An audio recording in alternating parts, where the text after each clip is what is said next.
Euzubillahimineşşeytanirracim. Bismillahirrahmanirrahim. Rabbi şrah li sadri ve yessir li emri ve hlul ugdeten min lisani yefqahu qavli.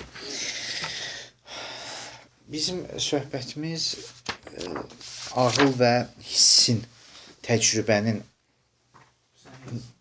əsasında, yəni mövzusunda idi və qeyd elədik ki, tarixdə iki qism təcrübəçilərlə və ağılçılar, belə deyək, rasionalistlərlə ampiristlərin davası tarixdə ən məşhur, demək olar ki, münaqişələrdən biridir. Ki, görəsən bizim məlumatlarımız təcrübə ilə əldə olunur, yoxsa ağılla əldə olunur. Biz keçən dəfə qeyd elədik ki, ümumiyyətlə bu iki dənə münaqişə çox sadə münaqişə deyil. Yəni belə deyil ki, fərqi yəni. Belə deyil ki, biz rasionalistlərlə ampiristləri bu meyarı, yəni ampirist və rasionalist fərqi bundan ibarət deyil ki, rasionalistlər ağlın istifadəsinə ağlı bir metod olaraq, bir yol olaraq, bir istifadəçi bir alət olaraq qəbul edirlər. Amma ampiristlər ağlın metod olaraq və yaxud da ki, alət olaraq qəbul etmirlər. Fərq dediyi bu deyil. Bu deyil ki, məsələn, təcrübəçilər ağlı qəbul etmir. Qısada, amma rasionalistlər ağlı qəbul edirlər. Yox, məsələ bunda deyil. Təcrübəçilər də ağılla axırı hər hansısa bir fikirləşirlər, düşünürlər, ağılla hərəkət edirlər də. Məsələ ağlın qəbul olunub olunmamasında deyil. Məsələ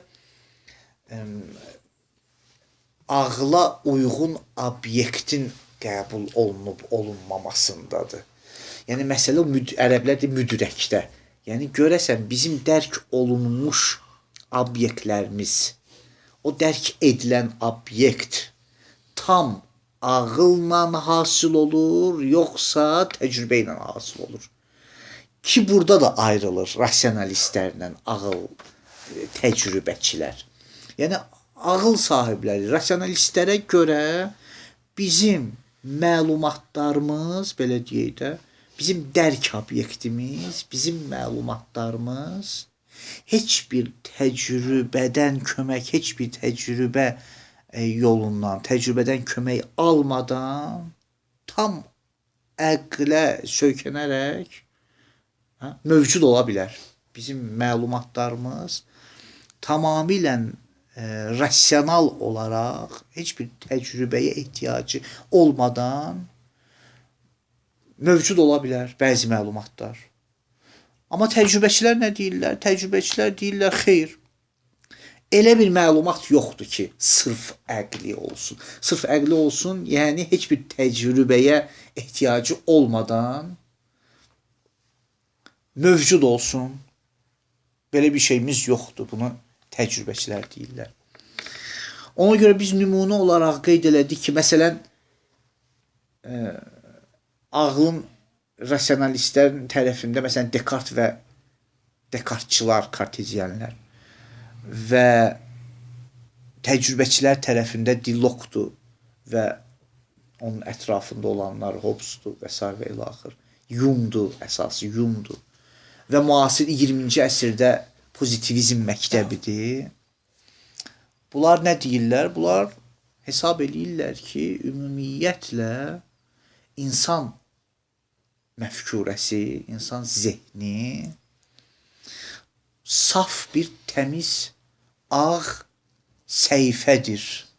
Və bu ağ səhifədə əgər hər hansısa bir təcrübə olmasa, heç də yazıla bilməz. Əgər təcrübə olmasa, heç nə yazıla bilməz. Bu təcrübəçilər bunu deyirlər.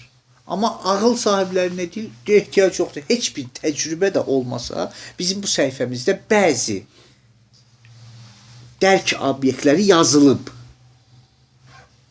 Əvvəlcədən bu ağ səhifədə yazılmış məlumatlar var. Yazılmış məlumatlar var. Məlumdur. Bunu ağılçılar deyirlər. Ki, məsələn nə? Məsələn deyirlər ki, Allah, cism, cismanilik, maddilik, nəfs, ruh. Biz bunları bilirik, qabaqcadan lazımdır bir təcrübə edəyik. Ümumiyyətlə bunlar heç təcrübəyə də gəlmirlər. Amma biz bunu başa düşürük, anlayırıq. Hardan anlayırıq? Bizim ağlımızda bunlar var. Ki Descartes adını qoyur fitriyat. Descartes bunun adını qoyur fitriyat. Bu fitrət bizim İslam fəlsəfəsində olan fitrətdən fərqlidir ya. Buna deyir fitriyat, Descartes adını qoyur. Amma Hume, Locke bunları ümumiyyətlə canlılıq bunları qəbul eləmir axı. Deyir, belə bir şeyimiz yoxdur ümumiyyətlə. Ki keçən dəfə qeyd elədik də, heç bir, bütün hər hansısa bir məlumat ki, əldə eləyirəm ancaq və ancaq təcrübədən hasil olur, ya təcrübəyə söykənir. Əgər təsəvvürdürsə, təcrübədən alıram. Əgər təsdiq və hökmdürsə, təcrübəyə söykənir. Yəni təcrübə arxası var. Aydındır. Ona görə sonra yeri gələndə Hume'da bəzi məsələləri qeyd eləyərəm. Buna görə idi ki, biz gördük ki, məsələn, pozitivistlər də bunu davam eləyirlər.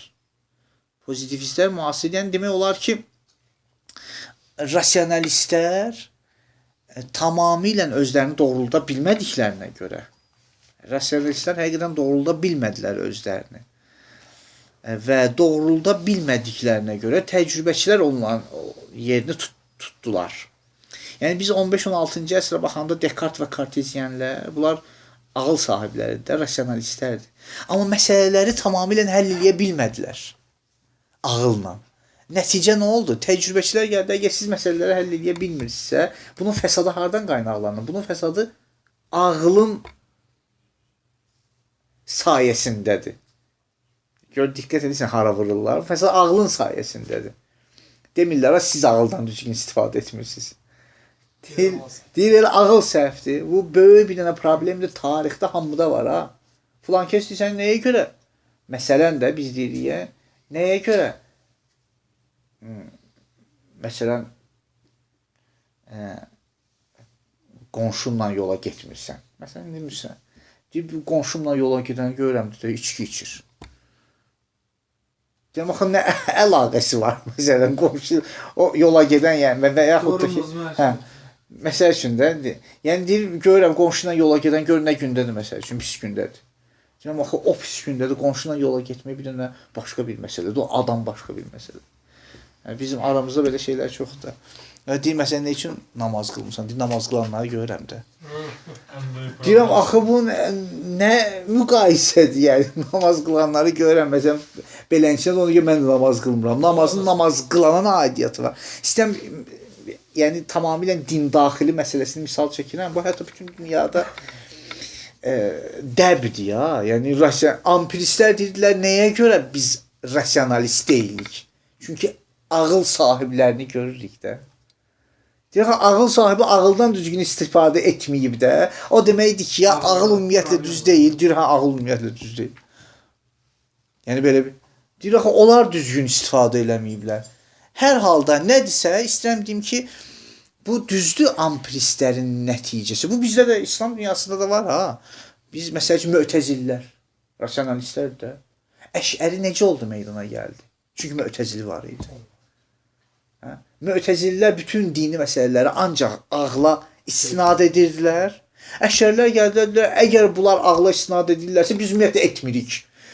Axı, bu nə ünvandır, bu nə addır, bu nə təfəkkürdür, bu nə istidlaldır, bürhandır ki, onlar, çünki onlar ağla istinad edirlər, biz ağla istinad etmirik. Onlara müqabil deyənlər. Müqabil dayanmaq nə qədər məqsud olur. Əhl-i hədislə... Əhl-i hədis ümumiyyətlə birinci... Əhl-i hədislə mütəzilərin müqabilində bunlar çıxdılar, değil mi? Yox, yəni ki, mütəzilə əhl-i hədisin müqabilində idi. Əşərilər də hesab edirdilər ki, əhl-i hədislə mütəzilərin müqabilində idi, amma nəticədə mütəzilərin müqabilində idi, nəinki əhl-i hədisin. Çünki əhl-i hədisin çox şeylərini qəbul edirdi. Nəyə görə? Çünki ümumiyyətlə nəinki əhliyə qəbul, çünki mötəziləni qəbul etmirdilər onlar. Yəni onlar mötəziləni qəbul etmirdilər, rasionalistləri qəbul etmirdilər deyənə nəticə etibarən hədisə, amma əslində bəli, məsələn Əbülhəsən Əşəri iddia edirdi ki, mən ortada demişəm və həqiqətən də elə başlanğıcı elə şeydir, amma nəticə etibarən nə? Nəticə etibarən çünki demək olar ki, ağlı düzgün şəkildə dəyərləndirə bilmədiyinə görə ağıl sahibləri ilə müqayisə elədi. Çünki mötəzillər Məsələn, ağıldan belə istifadə edirlərsə, mən ümumiyyətlə etmirəm bu cür istifadəni. Aydındır. Yəni bunlar hamısı nədən irəli gəlir? İstəyirəm, keçən dəfə də bunu qeyd elədim. Hər hansısa bir tərəfdə ifrat baş verirsə, onun müqabili də ifrat olur. Onun qarşısı da ifrat olur. Yəni bir tərəf əgər ağla ifratca yanaşırsa, təcrübəyə yanaşan da gəlir ifratca təcrübəyə yanaşır. Descartesçılar ağla ifratca yanaşırdılar. Bizim elə bütün bir qism bizim idraklarımız, Descartesçılar, bir qism idrak obyektimiz var ki, əvvəldə bizimlə mövcuddur və biz ona heç bir təcrübə olmadan onu anlaya bilirik, o təsəvvürləri. Təbii ki, belə yanaşanlar bir dənə qarşı tərəfdə Hume kimi şəxsiyyət tapılır, Locke kimi şəxsiyyət, John Locke kimi şəxsiyyət tapılır ki, gəlir deyir, axı sən bunu hardan isbatlayırsan, bu hardan gəlir bizə, harda yazılır? Deyir, təcrübə olmasa. Ona görə ağılçıların böyük problemi nədə idi? Ağılçılar rasionalistlərin bir dənə nümunəsini qeyd edir, amma rasionalistlərin böyük problemi bundan ibarət idi ki, maddə ilə qeyri-maddi arasında əlaqə yarada bilmirdilər. Zehndən, belə deyək də, zehnlə bədən arasında. Deyirlər, insan bədəni və insan zehni. Zehnlə bədən arasında bu əlaqə necə yaranır? Zehn tamamilə qeyri-maddidir, bədənsə maddidir. Deyir, bu bədən ki maddidir, zehn ki qeyri-maddidir, necə əlaqə yaranır? Rasionalistlər, necə əlaqə yaranır? Descartes-in cavabına bax. Descartes deyir ki, bu əlaqə, əgər Allah bu əlaqəni yaratmasa, əlaqə yaranmaz. Sən fəsadın kökü buradan qoyulur. Sən təəccüb edirsən, sən də bu sözü öşündürsən, sən ki, özün Allahı qəbul edirəm. Allahı əgər də insan qəbul edəndə düzgün qəbul etsin. Nəinki Allah, ona görə sonradan nə oldu? Descartes düzdür, imanından irəli gəlirdi, amma Descartes-in bu imanı sonradan Allahın inkarı ilə səbəb nəticələndi. Nə üçün? Çünki təcrübəçilər gəlib deyəndə ki, ümumiyyətlə bu əlaqəni yaratmağa nə lüzum var? Deməli, Allahın olmasına nə lüzum var da? Çünki bu əlaqənin yaranması üçün Allah lazım idi də Descartes-da. Əgər bu əlaqə lazım deyilsə, Allah lazım deyil. Gör, harada yerləşdirir Allahı? Halbuki İslam təfəkküründə ümumiyyətlə Allah belə yerləşmir. İslam təfəkküründə istəyir hər hansısa bir əlaqənin yaranmasında, yaranmamasında, hər bir yerdə Allahın hüzuru var. Düzdür? İndi Allah haqqında danışmıram, mən nümunə çəkirəm.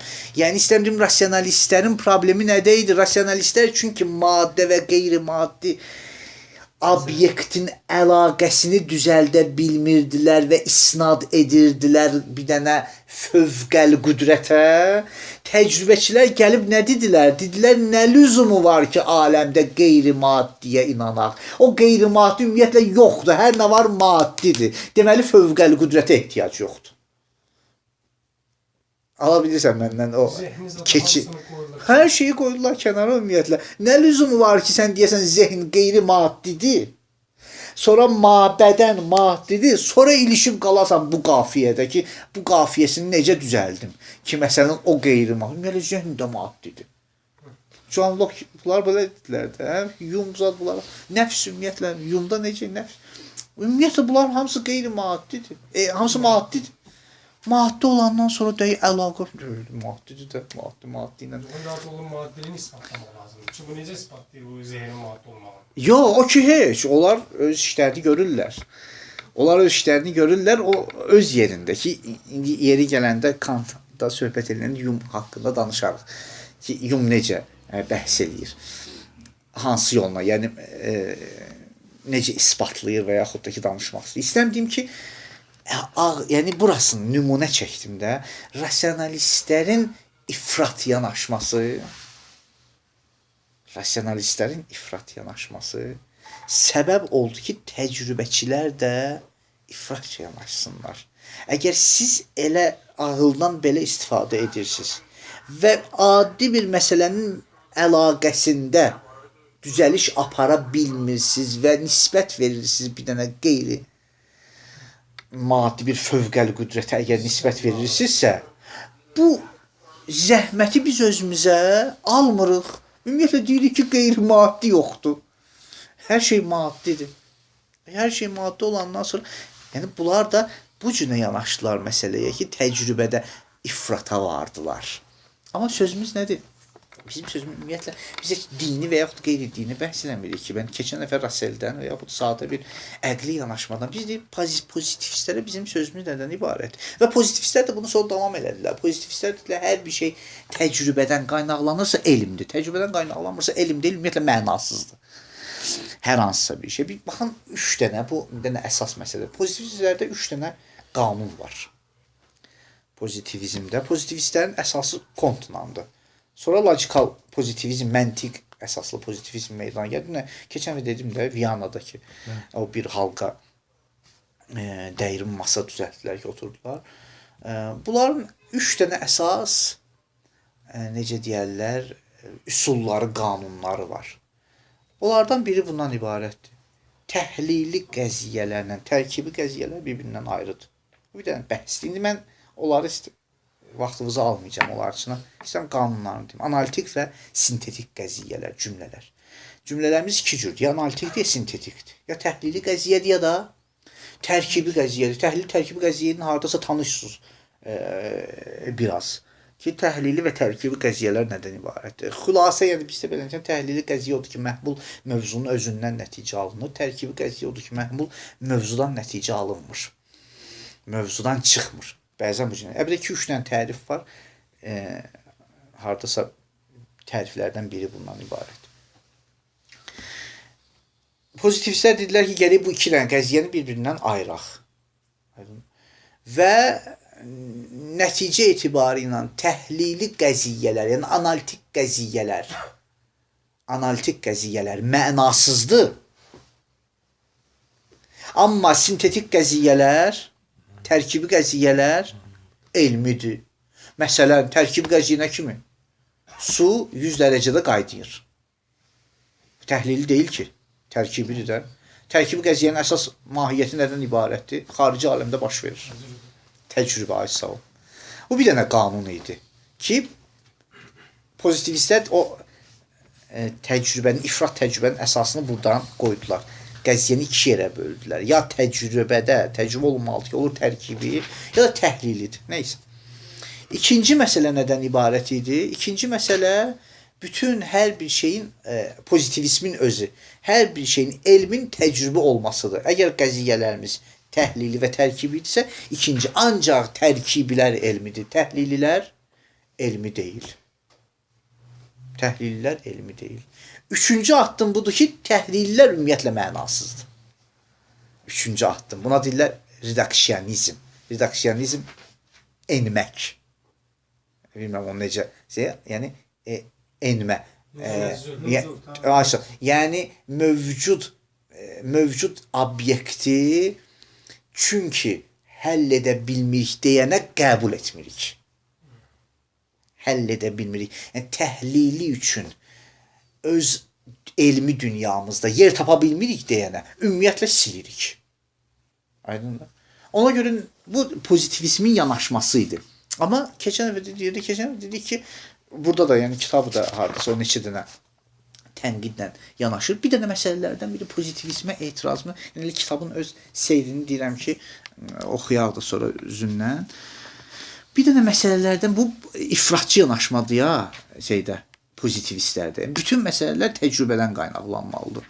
Bir dənə etirazlardan biri bundan ibarətdir ki,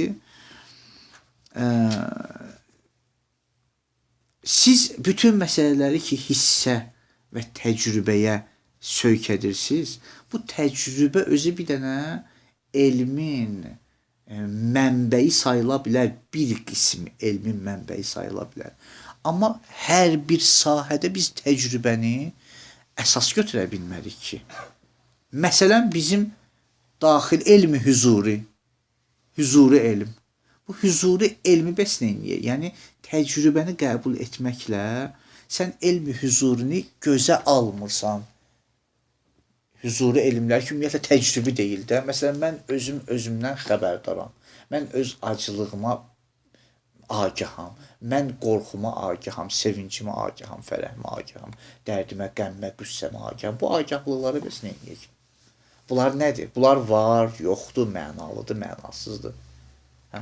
Yəni ki, siz ki bu cünə təcrübəyə söykənirsiniz, biz demirik təcrübəyə söykənməyək. Biz dedik, yox, bəs onda başqa mənbədən gələn elmləri neyniyək? Ki, məsələn, elmi hüzuri sahədən qaynaqlanan elmləri biz hansı cədvələ, hansı sahədə yerləşdiririk? Bu bir də məsələ. Yəni, təcrübəni qabartmaqla elmi hüzuri tamamilə kölgədə qalır. Ki, bir məsələ buna işarə eləyir.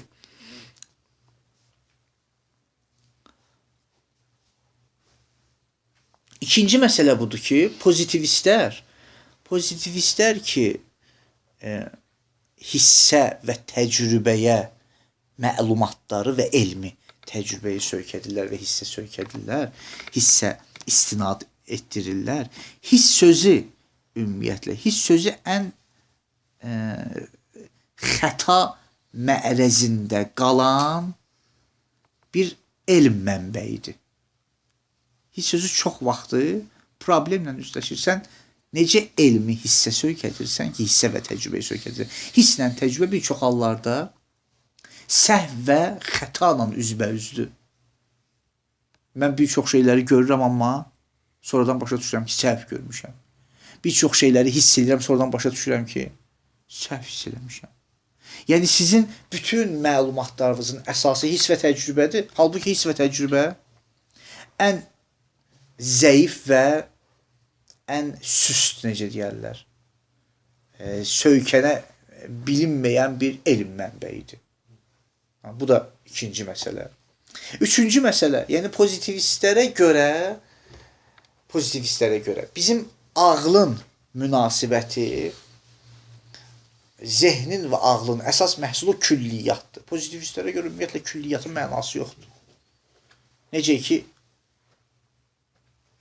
nominalistlərdə demişdik, adçılarda, sadəcə ad qoymaqdır.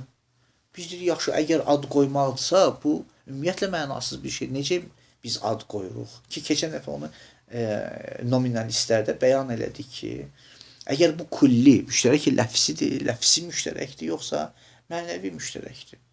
Əgər ləfsi müştərəklə mənəvi müştərəkin fərqini keçən dəfə demişdik də ki, fərq nədən ibarətdir? Ləfsi müştərəkdə vəzlər, hər bir mənaya bir dənə vəzi var, amma müştərək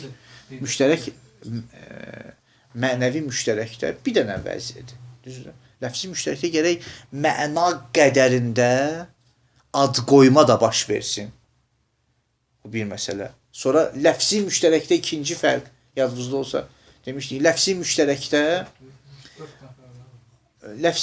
bir dənə məsələ fərq bundan ibarət idi ki, məhduddur. Məna məhdud və ləfslər məhdud, qeyri-məhdud deyil ki.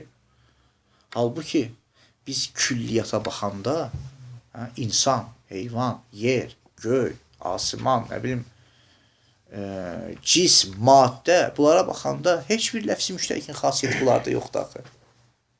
Yəni, əvvələn budur ki, bunların mənaları qeyri-məhduddur. Məhdud deyil ki, fərdləri. İkinci, necə iddia edə bilərsən ki, bunlar hər bir fərd üçün ayrı-ayrılıqda ad qoyulub? İnsan bir dəfə, bu adam üçün ad qoyulub bir dəfə. Müştərək mənəvidir də. Əgər müştərək mənəvidirsə, yəni ləfsi deyilsə, deməli, ad qoyma deyil də. Ancaq adlar, ələmlər, isimlər, xüsusi adlar müştərək ləfsi ola bilər.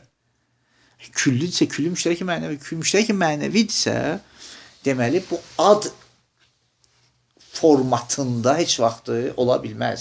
Ad qoyma deyil. Əgər ad qoyma deyilsə, deməli, zehnin öz fəaliyyətidir, ağlın öz fəaliyyətidir. Bunu orada demişdik. Yəni, burada da keçir üstündən ki, deyir, orada demişik də, təkrar etmir. Bəsməli, pozitivistlərə biz yanaşma, pozitivistlərin əsas amalı və qayəsi dedik də bundan ibarətdir ki, elm ancaq və ancaq ona elm deyilir ki, təcrübədən qaynaqlansın.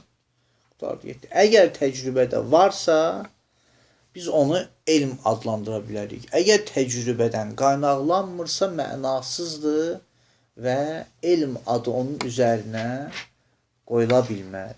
Ki bir neçə dənə də tənqid bundan ibarətdir ki, biz ümumiyyətlə deməli pozitivistlərdə metafizika, əxlaq normaları, əxlaq fəlsəfəsi, ümumiyyətlə bunların hamısı fəlsəfə, bunların hamısı sual altına düşür də. Düzdür? Nəyə görə? Çünki təcrübədən qaynaqlanmır axı. Təcrübədən qaynaqlanmadığına görə bunlar hamısı mənasızdır pozitivistlərdə. Biz deyirik ki, yəni nəqddə, tənqiddə. Deyirik, bunlar əgər mənasızdırsa metafizik qanunlar, fəlsəfi qanunlar. Əgər metafizik və fəlsəfi qanunlar mənasızdırsa, onda biz bunları hər bir formada işlədə bilərik ki. Məsələn, deyirəm ki, alov istiliyə səbəbdir də, düzdür? Bunlarla səbəb mənası mənasız bir şeydir. Əgər alov istiliyə səbəbidir, bu metafizik bir cümlədir də, fəlsəfi cümlədir. Əgər mənasızdırsa, onda mən deyə bilərəm də alov soyuqluğa səbəbdir. Belədir. Mənasızdır, onsa istiliyə səbəbidir, mənasızdır. Əgər mənasızdırsa, bunun əksini deyirəm. Deyir, yox, deyə bilməz. Demə, əgər deyə bilmirəmsə, demə, bu mənalıdır ki, mən onun əksini deyə bilmərəm. Deyir, o mənasız, əgər mənasız qoy əksini də deyim də. Bir dənə başqa mənasız söz deyirəm. Kəfələ də soyud göndərsən. Hə, nə olar bəyəm ki? Nəyə görə qoymursan deyim ki, alov istiliyin soyuqluğa səbəbdir? Deyir, axı, alov istiliyə səbəbdir. Yəni, bəs axı, bu cümlə fəlsəfi cümlədir axı. Mənasızdır axı, mənalı olmamalıdır da bu. Deyir, yox da, indi... Bundan keçdim. Hə, bundan keç məsələn, başqa cümlə. Hə, yəni, istəyirəm deyim ki, əgər doğrudan da fəlsəfi cümlələr mənasızdırsa, deməli, əgər mənasız cümlədirsə, hər bir formada onu işlədə bilərəm də. Onsuz da mənasızdır. Yəni, başqa mənasız formada. Halbuki sən buna icazə vermirsən. Hə? Bu da nəqdlərdən biridir. Digər nəqd bundan ibarətdir. Ümumiyyətlə, sən deyirsən ki, bir dənə elmi qanunlara nə don giyindirirsən, pozitivistlərə etiraz olaraq. Elmi qanunlara biz nə don giyindiririk? Siz nə don giyindirirsiniz? Elmi qanunlar. Elmi qanunlar külli və zəruridir də. Həm küllidir, həm də zəruridir. Hər yerdə işlənməlidir. Bunları siz qəbul edirsiniz, yoxsa yox? Deyir, bəli, qəbul edirik. Deyirəm, bu elmi qanunlar təcrübə yoxsa təcrübə deyil. Nə kimi məsələn? Nə kimi?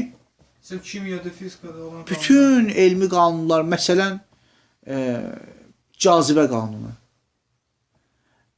Məsələn, bəli, səbəbiyyət qanunu. Məsələn, səbəbiyyət qanunları ilə fəlsəfidir, elmi qanun. Fəlsəfidir. Okey, heç. Məsələn, deyirəm də cazibə qanunu və yaxud da ki, nə bilim, indi zehnimə müxtəlif də elmdə həndəsi qanunlar məsələn. Az sağ ol da ümumiyyətlə ümumi qanunlar. Yəni hər hansısa bir elmdəki ümumi qanunlardan istifadə eləyirsiniz, adını qoyursun bu qanun məsələn. Yəni məsələn deyirsən ki, üçbucağın üç tərəfi 180 dərəcə olmalıdır. Bu qanundur da, düzdür. Bu qanun məsələn, yəni riyaziyyatda, həndəsədə, cəbirdə və s. elə axırda, kimyada, fizikada olan qanunlar. Fərdi bir hadisə yox ha, qanun kimi, qanun. Bunları, ümumiyyətlə bu qanunları siz necə qəbul edirsiniz? Bu qanunlar külli və zəruridirsə, sual budur, bu təcrübədən yoxsa təcrübədən deyil. Təbii ki, bu təcrübədə ola bilməz. Çünki təcrübədə yoxdur ki, bu qanun təcrübədə yoxdur ki. Təcrübədə bir dənə nümunəsi var. Qanunun özü təcrübədə yoxdur ki. Hə? Bu qanunu da deyə bilmirlər ki, biz təcrübədə Bu, bir dənə. ay sağ ol. Sən ki, bunu bir qanun olaraq qəbul edirsən, deməli, bunun təcrübəyə heç bir aidiyyatı yoxdur. Yox, əgər bütün elmi sən təcrübəyə sök edirsən, onda bu qanunlara gərək qəbul eləməyəsən. Bu qanunu deyilə biz təcrübədən almışıq. Yəni bu fərq nümunələrindən qanun çıxarmışıq. Bəli. Elə onlardan alındığına görə olur təcrübə. Bəs deməli, onda kulli deyil də. Niyə ustad? Çünki təcrübədən alınan nədir? Təcrübədən... Onsuz kullini qəbul eləmirdi o. Axı biz deyirik, sən indi bu qanunvu deyirsən kullidir. Ha, deyirsən ki, hər yerdə keçərlidir. Hər yerdə keçərlidir. Səndə nə olur? Ya kulliyyatı qəbul etməməlisən, ya kulliyyatı qəbul edirsən, pozitivizmlə əli götürməlisən. Yəni bunlar deyirlər ki, mən hər bir məsələ təcrübədən qaynaqlanmalıdır. Bu sözün özü deyil. İndi onun özü də gələcək, hə. Bu sözün özü, hər bir məsələ təcrübədən qaynaqlanmalıdır. Bu cümlənin özü. Deyəsən cümlədə məcburan. Ay sağ ol. Bu cümlənin qaydadır da, özünə Ay bu bir dənə qayda qanundur. Bu cümlənin özü təcrübədir yoxsa yox? Sən bu qaydanı hardan ələ gətirirsən? Ay sağ ol, hə. Bu əgər təcrübidirsə, onda kulli olmamalıdır. Çünki təcrübədə kulli yoxdur ki. Zəruri olmamalıdır. Bunlara görə təcrübə imkandır. Maddəsi, cəhəti, məntiq. Aha. Məntiq. Bunlara görə, pozitivistlərə görə təcrübənin cəhəti imkandır. Zəruri deyil. Zəruri deyil. Cəhət. Cəhət bəhsidir. Daha Ya. düşüblər axıra ki. Bəli, axırda da imkandır. Amma təcrübə qeyri təcrübinin cəhəti zərurətdir. Əgər hər hansısa bir şeydə zərurət varsa, hər hansısa bir cümlədə, qanunda zərurət varsa, onda imkan yoxdur. Yəni təcrübi deyil. Əl çata bilir. Deməli, bütün zərurilər mənasızdır. Bunlar aşağıdan baxırlar yuxarıya. Ya hər yerdən baxırlar. Yəni biz zərurəti yuxarıda bilirik, imkanı aşağıda bilirik. yox da. Biz imkan yəni yox həddindədir. Bunlar üçün zərurət yox həddindədir. Təbii ki də biz nə Üçün deyirəm? əli sata bilmir deyə. Pozitiv. Üçün əli sata bilmir deyə. İşte diqqət edirsən məsələyə. Bəli, diqqət edirsən məsələyə. Pozitivistlərə görə təcrübənin cəhəti və maddəsi imkandır. Yəni nə imkandır? Yəni bu mənayı ki, ola da bilər, olmaya da bilər. İşte deyir, o düz deyir. Bəli.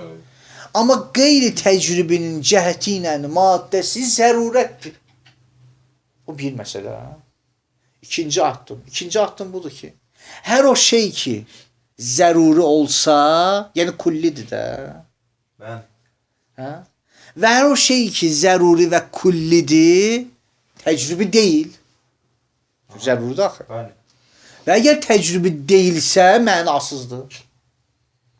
Mənasızdır. Çünki təcrübi deyil. Deməli, mənasızdır. Diqqət edirsən Bu məsələn. nətər bunlar qəbul edirlər? Yəni aşağıdan başlayır, yuxarını vurur. Baxın, Mənasız yəni, bir necə yox. nətər, Biz nətəri... buradakı zərurəti ancaq oradan çıxardır ki, yəni bunun olmaması zəruridir də.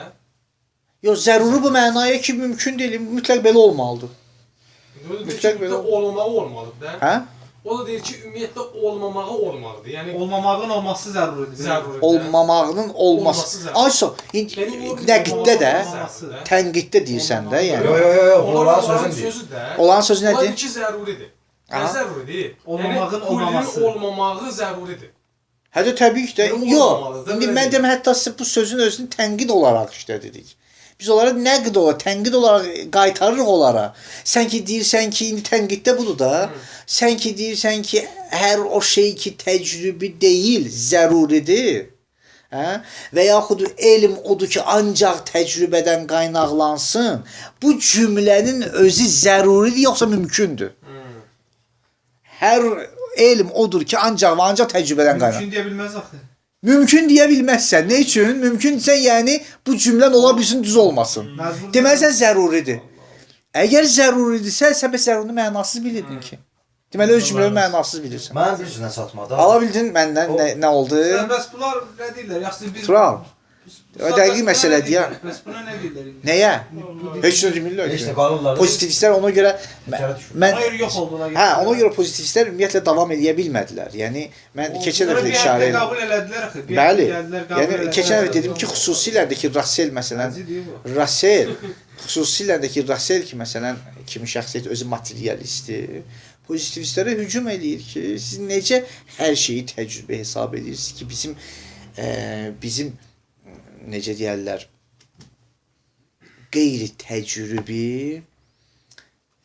qeyri-təcrübi formalarımız var. Keçən dəfə deyirdim, qeyri-təcrübi formalar. Qeyri-təcrübi formalar nə? Məsələn, məntiqin nəticə qanunları. Keçən dəfə işarə edirdim ha. Şəkillər, nəticə qanunları. bu nəticə qanunlarını ümumiyyətlə siz qəbul edirsiniz, yoxsa eləmirsiniz? Təbii ki, qəbul etməlisiniz də formanı, yəni maddəsini yox. Aydındır? Təbii ki, qəbul etməliyik. Yəni mən deyirəm ki, məsələn deyirəm ki, insan ağıllıdır. Məsələn, Sokrat ağıllıdır, hər ağıllı insandır, Sokrat insandır. Mən demirəm sən Sokratın ağıllı olmasını qəbul edir. Formasını ki qəbul edirsən ki, yəni eybi o Sokratın ağıllı olmasını götür orada. Başqa şey, yəni öz hər elm təcrübədən qaynaqlanmalıdır və yəni necə deyərlər, mənalılar təcrübədən qaynaqlanır. Hər o şey ki təcrübədən qaynaqlanır elmdir. Deməli mənalı olan şeylər elmdir. Bu formaya salmısan sən bunu deyirsən. Bu formanı qəbul edirsən yoxsa bu Russellin etirazıdır. Ya hətta mən İslam fəlsəfəsindən də kənar çıxıb yəni. Pozitivistlərə etiraz. Bu formanı sən qəbul edirsən, bu formanın əsasında öz sözü bizə təqdim edirsən də. Əgər bu formanı sən qəbul edirsənsə, deməli təcrübədən kənar, rasional qanunları sən qəbul edirsən. Və deməli bizim mərifətimiz iki hissəyə bölünür. Təcrübi mərifət var, əqli mərifət var, pozitivist. Demək ki, bütün mərifətlər təcrübidir. Əgər bütün mərifətlər təcrübi olsa, sizin ümumiyyətlə qanunlarınızın heç biri gərək qəbul olmasın. Çünki qanunlar təcrübi deyil. Sizin o qanunlarınız təcrübi deyil. Hər şey təcrübədən qaynaqlanır. Bu təcrübi deyil ki, çünki zəruridir. Özünüz deyirsiniz, zəruri əqlidir. Təcrübi deyil. Aydın deyə bilirəm sözü. Və həmçinin biraz da yuxarı gəlginə məntiq, riyaziyyat qanunlarını bəstəyinirsiniz siz. İnkar edirsiniz, adınız nədir? Logical pozitivizm. Məntiq əsaslı pozitivizm. O nə deməkdir? Adı var, məntiq əsaslı pozitivizm. Yaxşı, məntiqlə ümumiyyətlə riyaziyyat qanunları, məntiqlə riyaziyyat qanunları təcrübədəndir. Tamamilə zehnidir, tamamilə əqlidir. Necə siz bunlarla rastlaşırsınız, üzləşirsiniz? Hə? Yəni, bunlar ya gərək inkar eləyəsən, mümkün olan şeydir, ya qəbul etməlisən. Əgər qəbul edirsənsə, deməli, qeyri-təcrübə məsələlərdə yer ayırırsan. Pozitivistlərə etirazdır. Ya, çox maraqlıdır ki, sonra tarixdə Kuvayn ümumiyyətlə kökündən gəldi.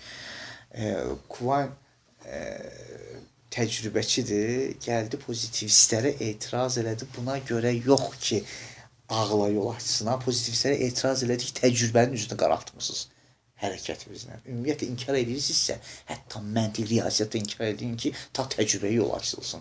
O tərəfdən işdir Kuvayn. Ki, bir dənə də məqaləsi var. Pozitivistlərin iki dogması. Pozitivistlərin iki dogması, yəni həm təcrübə, həm ağla açdıqları yol. Deyir, nəyə görə ağla? Siz bu hərəkətin ağla yol açırsınız. Başa düşüb ha. Kuvayn başa düşüb pozitivizmi. Amma çünki özü təcrübəçidir. Diqqət elədin. İstəyir o yolu bağlasın. Başa düşüb ki, pozitivistlərin hərəkəti ağla yol açır. Yəni, məntiq və riyaziyyatı qəbul etməklə metafizik və fəlsəfəyə bu cığır ki gedir, təcrübədən ayrılır. Və Russell bunu başa düşüb. Russell metafizik və fəlsəfəni qəbul eləyir. Kuvayn çünki qəbul etmədiyinə görə onlara elə bir mesaj verir ki, bunu silin. Ümumiyyətlə ağla gedən yol, azacıq işıq varsa, o işığı da söndürün. Aynen.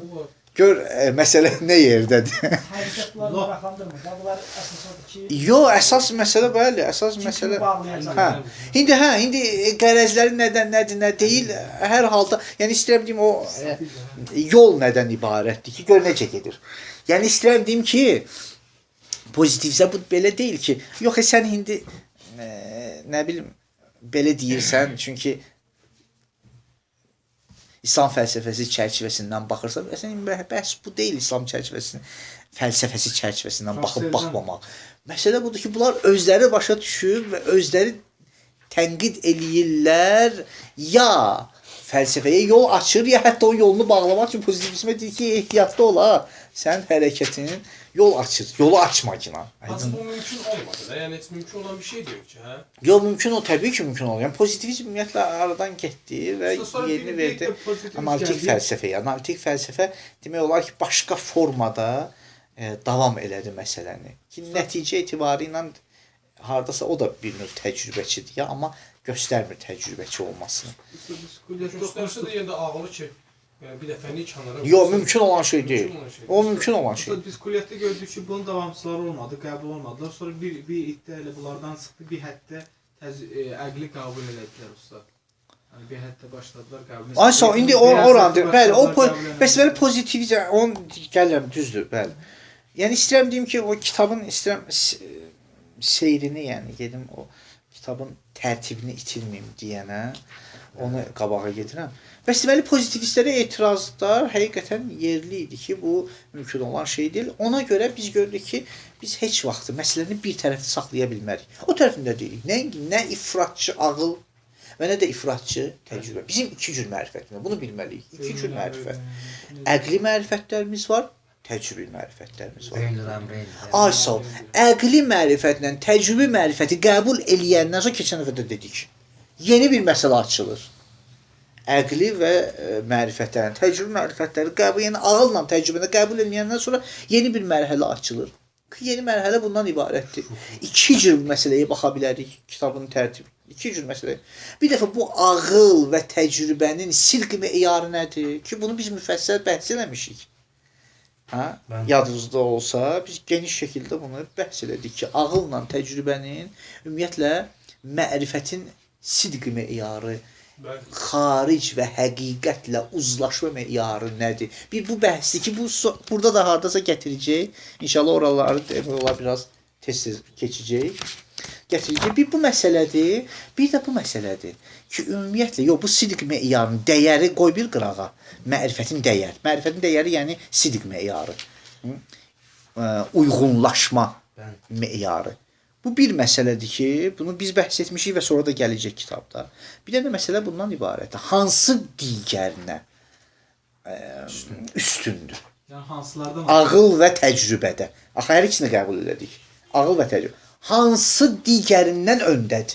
Usta orada bəzi Mərifətin kəsbində. minvəzliyi orada məncə. İndi icazə ver. Asıl. Hansı ağılla təcrübə müqayisəsində bunların hansı digərinə öndədir? Sən orada 4 dənə nəzər var idi ki, burada yazdıq, qeyd elədik ki, bəziləri hesab eləyirlər ki, təsəvvürdə ümumiyyətlə ağıl öndədir, bəzi təcrübə öndədir. Bunu qoyduq bir qırağa, bu ifratdır. 2 dənə nəzər, başqa nəzər bundan ibarət. Təsəvvürdə ağıl öndə, təcrübə Təsəvvürdə təcrübə öndə, bəli, təsəvvürdə təcrübə öndə, ağıl ikinci və yaxud da təsdiqdə isə əksinə. Təsdiq isə ağıl öndə, təcrübə sonra və o birisi nəzər bundan ibarət ki, təsəvvürdə ağıl öndə, təcrübə ikinci, təsdiqdə təcrübə öndə, ağıl ikinci dedik, bunlardan hansı daha məqbuldur, üçüncü nəzər. Yəni bəli, yəni təsəvvürdə diqqət edirsən, təsəvvürdə təcrübə öndədir, ağıl ikinci, təsdiqdə isə ağıl öndədir. Yəni təcrübə ilə toplayırıq, ağılla yuvarlaqlaşdırırıq. Hələm təsəvvürdədir ya, kulliləşdiririk. Ağılla hökm edirik, təcrübə ilə istifadə edirik. Bu mərifət. Budur ya, aydınmı? Amma təbii ki, burada bu əsas yanaşma bundan ibarətdir. Bu hissəni oxuyaq, ondan sonra mən deyirəm. Nəqdə pozitivizm. Hə, oxuyuram. Nəqdə pozitivizm. Gərayişə pozitivistik həqqən bayəd anra monhəttərin gərayişə fikriyə bəşər در طول تاریخ دانست دارای اشکالات فراوانی است که ذیلا به مهمترین آنها اشاره می شود. با این گرایش محکمترین پایه های شناخت Yəni şənaxt huzuri və bədihiyyat əqli az dəst mi rəvəd. Bir dənə nəqdləri deyir ha, pozitivizmə nəqd. Ha? با این گرایش محکمترین پایه های شناخت یعنی شناخت حضوری و بدیهیات عقلی از دست می رود و با از دست دادن آنها نمی توان هیچ گونه تبیین معقولی برای صحت شناخت و مطابقت آن با واقع ارائه داد چنان که توضیح آن خواهد آمد. اگر biz huzuri elmlə bədihiyyat əvvəli, yəni birinci növ bədihləri əldən versək, onda ümumiyyətlə mərifətin əldə olunmasının mənası yoxdur ki. Biz demirik təcrübəni qoyuruq qırağa. Biz deyirik təcrübə tam deyil. Bunları əldən veririk təcrübə ilə axı. Və از این روی پوزیتیویست ها کوشیدن که شناخت حقیقی را به صورت دیگری تعریف کنند. یعنی حقیقت را پوزیتیویستlərin nəzərində həqiqətin mənası. حقیقت را عبارت دانستند از شناختی که مورد قبول دیگران و مشهورlar da məşhurat pozitivistlərdə həqiqətdir. Mورد قبول دیگران واقع شود و بتوان آن را با تجربه حسی اثبات کرد. و ناگفته پیداست که جعل اسلام مشکل ارزش شناخت را حل نمی کند و موافقت و قبول کسانی که توجه به این مشکل ندارند نمی تواند ارزش و اعتباری را بیافریند. birinci نقد. کی؟ پوزیتیویست ها نقطه اتکای خود را بر ادراک حسی قرار داده اند. اساس elmin mənbəyini hiss bilirlər. Halbuki hissin özü səhv və xəta məərəzindədir. Düzdür? Sən elə bir şeyi mənbə bilmirsən ki, onun özü titriyir. Yəni ayağı yerdə deyil. Olmaz ki belə şey. نقطه اتکای خود را بر ادراک حسی قرار دادند که لرزان ترین و بی اعتبار ترین نقطه ها در شناخت است و شناخت حسی بیش از هر شناختی در معرض خطا می باشد و با توجه به اینکه شناخت حسی هم در واقع در درون انسان تحقق می یابد راه را برای اثبات منطقی جهان خارج بر خودشان مسدود ساختند و نمی توانند هیچ گونه پاسخ صحیح به şübhat ایدئالیستی بدهند. Sən hisslə heç bir şeyi cavablandıra bilməzsən ki, bütün yolları bağlayırsan ümumiyyətlə əqli məsələlərə, kulli məsələlərə və heç bir məsələdə sən iştirakçı hesab oluna bilməzsən. 3. Eşkalat ki bər nəzəriyə esmiyin nominalistlər də həmən ki kullini qəbul eləmirdilər, kullini ancaq ad hesab edirdilər. Həmən onlara olan tənqidlərimiz sizə də var da, siz də pozitivistlər də eyni ilə onun üçün qəbul edirlər də. Eşkalat ki bər nəzəriyə esmiyin varid kərdim, eynən bəli işan həm varid edərs. İddiayın 4. İddiayın ki məfahim metafiziki puç və faqid muhteva هستند ادعای گزاف و واضح البطلان است زیرا اگر الفاظی که دلالت بر این مفاهیم دارند به کلی فاقد معنا بودند فرقی با الفاظ مهمل نمی داشتند. Yəni səbəb kəlməsi əgər mənasızdırsa, səbəb kəlməsi məsələn əlmin taxtaya değdiyi vaxtda yaranan səslə fərqi olmamalıdır. Əgər doğruda mənası, bunun da mənası yoxdur, onun da mənası yoxdur. Mühməl də mənasız kəlməli cümlələrlə فرقی با الفاظ محمل نمی داشتن و نفی و اثبات آنها یکسان می بود. Mən həm inkar eləyə bilərəm onu, həm qəbul eləyə bilərəm. Nəyə görə qoymursan inkar eləyim? Deyirəm ki, od istiliyə səbəbidir. Nə üçün qoymursan inkar eləyim? Deyim, istiliyə səbəb deyil. Qoymursan. Onsuz da mənasızdır da. در صورتی که مثلا آتش را علت حرارت دانستن هیچگاه با اجسام یکسان نیست و حتی کسی که اصل علیت را انکار میکند منکر قضیه است که مفهوم آن را درک کرده است. حتی səbəb nəticəni qəbul etməyən deyir bu cümlə mənalıdır. 5. بر اساس گرایش پوزیتیویستی جایی برای هیچ قانون علمی به عنوان یک قضیه کلی و قطعی و ضروری باقی نمیماند. Əgər sən pozitivistsənsə heç bir qanunu gərək qəbul etməyəsən. Çünki qanunlar kullidir, zəruridir, qətidir. Halbuki sən nə kullini, nə zəruri, nə qətini qəbul etmirsən. Zira in vijgiha yəni kullilik, qətilik və zərurilik. Zira in vijgiha be heç vəc qabil isbat hissin istə. Çünki bu xüsusiyyətləri sən təcrübədə isbatlaya bilmirsən axı. و در هر موردی که تجربه حسی انجام گرفت تنها میتوان همان مورد را پذیرفت و در جایی که تجربه حسی انجام نگیرد باید سکوت کرد و مطلقاً از نفی و اثبات خودداری نمود. Hardan deyirsən cazibə qanunu hər yerdə işlənir? Deyir, çünki gördüm ki, alma düşdü təpəmə. Yoxsa alma təpəmə düşəndə ancaq orada dikinəndə əgər doğrudan da sən o təcrübəyə vəfalı insan budur ki, vəfadar olan insan, təcrübəyə bağlı insan budur ki, ancaq desin ki, o gün, o saatda ki, təcrübə oldu, onda cazibədir. Keçdin o tərəfə gələk cazibə qanunu qəbul eləməyəsən. Çünki hələm təcrübə eləməmsən bir şey axı. Yo, o ki, neçə dəfə gördüm də ümumiləşdirirəm qanunu.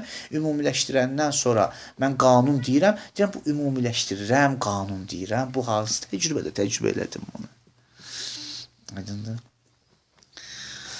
6. Mühimtərin bombəsdir ki, bunların təcrübəçilərin, pozitivistlərin ən çıxılmaz vəziyyətləri hansıdır? مهمترین بنبستی که پوزیتیویست‌ها در آن گرفتار می‌شوند مسائل ریاضی است که به وسیله مفاهیم عقلی حل و تبیین می‌گردد. یعنی همان مفاهیمی که به نظر ایشان فاقد mənasıdır. Sən əqli məfhumları mənasız bilirsən də, riyazi də əqlidir. Və سوی دیگر بی‌معنا دانستن قضایای ریاضی یا غیر علمی شماردن آنها چنان رسوا کننده است که هیچ اندیشمندی جرأت به زبان آوردن آن را نمی کند. هیچ inkar eləyə siz axı olmaz ki bu cür yanaşma. از این روی گروهی از پوزیتیویست های جدید ناچار شدند که پوزیتیویست های جدید burada Frege ilə Russellə çox güman ki işarə edir. Çünki bunlar da bir növ yəni materialist və pozitivist təfəkkürlüdülər. Amma pozitivizmə qarşı. Aydındır. Onu deyirəm də Russell materialistdir. Materializm təcrübəçidir ümumiyyətlə. Təcrübədən kənar belə deyək də təcrübədən kənar qeyri-maddi varlığı qəbul eləmir. Amma fəlsəfə ilə metafizikanı qəbul edir. Çox maraqlı bir məsələdir. Fəlsəfə ilə qeyri-maddi varlığı qəbul eləmir. Amma deyir ki, materializm demək olar əsası o fəlsəfə və metafizikada yerləşir.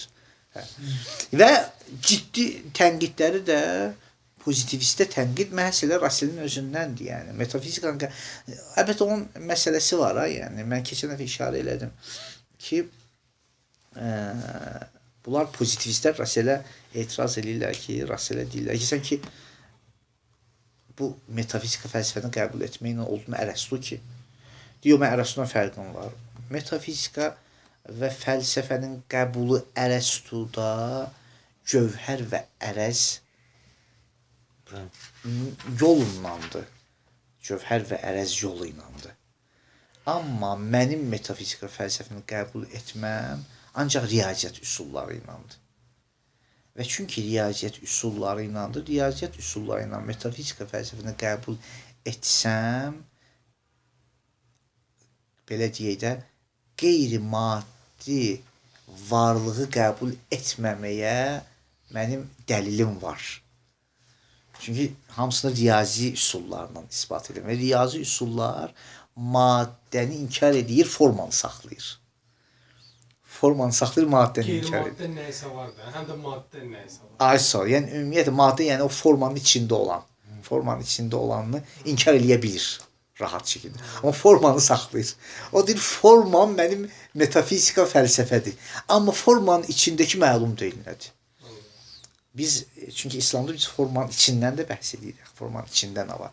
Bunlar indi sadəcə zehnimiz də olsun ona görə deyirəm ki, belə yanaşmalar, yəni dəqiq yanaşmalardır da. Hər halda, hər bir halda indi biz istəmirik burada dini məsələlər haqqında danışaq və yaxud da ki, nəsə isbatlayaq, nəsə inkar eləyək. Mövzumuz o deyil, yəni. Söhbətimiz bundan ibarətdir. Hətta siz pozitivistlər ki, belə yəni siz pozitivistlərin özündən sizə qarşı çıxanlar var. Nəyə görə? Çünki riyaziyyatdan keçə bilmirlər axı. Məntiqdən keçə bilmirlər. Ki, قروهی از پوزیتیویست های جدید که ناچار شدند که نوعی شناخت ذهنی را برای مفاهیم منطقی بپذیرند و کوشیدند که مفاهیم ریاضی را هم به آنها ملحق سازند və in yeki əz nümunəhəy xəlte beyn məfahim məntiqi və digər məfahim əz. Və bəray ibtalan həmin bəs ki, məfahim riyazi qabil intiba bə məsatiq xarici həstən və be istilah ittisafşan xarici ist در حالی که ویژگی مفاهیم منطقی این است که جز بر مفاهیم ذهن دیگر قابل انطباق نیستند. Bu Hər istisnaları var. İn yek az nümunə. Bəli. Yəni bu riyaziyyatı buna birləşdirmək. Bəli. Yəni bir növ bununla o pozitiv əsas cədidi də elə bir ki, Aha. vurmaq istəyir. Elə Siz bilən bu fəlsəfəni ibarənin riyaziyyata çox da qatırsınız da. güman olunur ki, bu ibarənin burada da çox yeri yox idi, yəni Ondan qeyd mənası olunsun. var. Amma ki, hardasa o yeni pozitivistlərə də bir necə deyərlər, atmaca atır ki, hətta siz özünüz də bu riyaziyyəti məntiqi qoşmaqla yenə də bir problemlə, yəni böyük bir səhvə yol vermisiniz. Və bu ibarəni, bu sətri açmaqla yeni bir bəhs açır, ona ki, zehnlər qarışa bilər. Elə biləm ehtiyac yoxdur, amma hər halda bir nəqddə, bir tənqiddir, yəni öz növbəsində. Qabil intibaq istəyən. Qabil intibaq bər məsadiq xarici həstən. Riyaziyyat yəni xaricə Qabil intibaq nə demək? tətbiq oluna bilər. Uyğunlaşmaq. Tətbiq oluna bilər. Yəni mən məsələn 2 deyəndə bir dənə bayırda 2 dənə biskvit, 2 dənə məsələn alma, 2 dənə şokolad var ki, bu iki zehnindəki ikini o 2 dənə şokoladla uyğunlaşdıra bilər. Şokolad da daha qıraqda 2 dənə şokolad. Uyğunlaşır da hər halda oynanda. Əsalət hiss ya aql. Bəli. Biraz Oxuyaq, qalsın az siz yorğunsunuzsa qalsın. Oxumaq istəyirsiniz? Bəli. Bəs deməli məsələ belə oldu ki, bura çatdırdıq məsələn. Qoy onda heç olmasa yenə də toparlayım, qalsın bir. Sabah tamamlayarıq inşallah. Bəs deməli məsələ bura çatdı ki, Var hansı əsrdir? ay sağ ol. Məsələ bura çatdığı bura qədər biz qəbul etdik ki, həm bizim əqli konsepsiyalarımız var, məfhumlarımız var, həm təcrübi məfhumlarımız var, hə? Amma indi sualımız budur ki, əqli və təcrübini qəbul eləyəndən sonra bunların sidq meyarı nədir? Yəni mütabiqət və uzlaşma meyarı nədir ki, bunu bəhs etmişik. Bu sualın cavabı əlhəmdülillah bizim üçün bəllidir. Çünki geniş bəhs etmişik. Və yenə də burada üzdən təbii ki, bəzi məsələlər burada var, işarə edəcək. Amma digər məsələ budur ki, uzlaşma meyarından söhbət etmirəm.